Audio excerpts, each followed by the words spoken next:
Should you put your rental property into an LLC? When you keep your rental properties in your name, any tenant lawsuits or creditors coming after your rental property can come after you and the personal assets you hold in your personal name. The LLC will give you a layer of protection, so any liabilities coming after that rental property inside the LLC will not be able to access your personal assets because the LLC protects you from liabilities associated with that rental property. But there are other things to take into consideration. You have the asset protection, the financing, the taxes, and the estate planning. This guide will talk you through when an LLC makes sense, when it doesn't, and what you need to take into consideration when you're putting your rental property into the LLC. So what is an LLC and how does it help you out if you own rental properties? An LLC is a limited liability company and it separates your personal assets from your business assets and the operations inside of that business. Some of the benefits of having an LLC is going to be that you have asset protection from any liabilities happening within that LLC associated with that rental property. You have separated liability, so if someone slips and falls at that rental property, they can only sue the LLC. They cannot sue you as an individual. You also have cleaner bookkeeping because you have your income and your expenses associated with those rental properties separated from your personal finances. You also have flexible tax options, so you can choose how your LLC is going to be taxed. You could do pass-through taxes or corporate taxes. So the biggest reason to use an LLC for rental properties is for the asset protection against any lawsuits or creditors coming after that rental property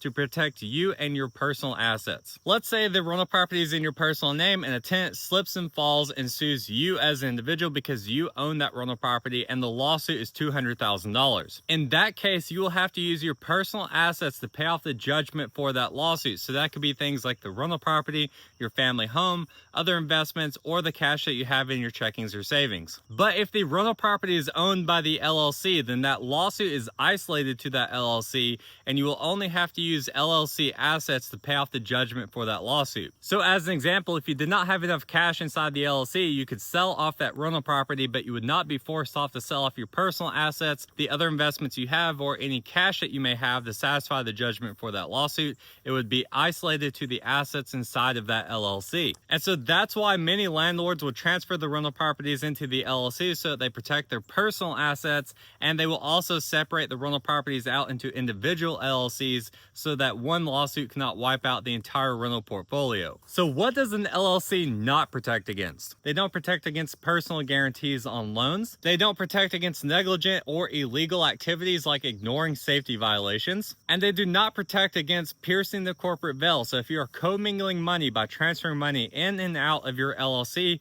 via your personal finances, you can break the asset protection that that LLC has, and the lawsuits coming after that rental property can come after the assets in your personal name. So should you buy a rental property in the name of your LLC or buy it in your personal name and then transfer it later? The first option you have is buying it directly inside of the LLC. This is going to be the easier path. You would have asset protection from day one, but you would have to use a lender that will give you a loan for the LLC or use a commercial loan. The second option is buying it in your personal name and then transferring it later. This option is a little bit more difficult because you have to use a quitclaim deed or a warranty deed to transfer the property out of your name into the name of the LLC. And then when you do that, you might trigger the due on sale clause with your lender, so you need to make sure that you have permission from them and you are working alongside them to do that.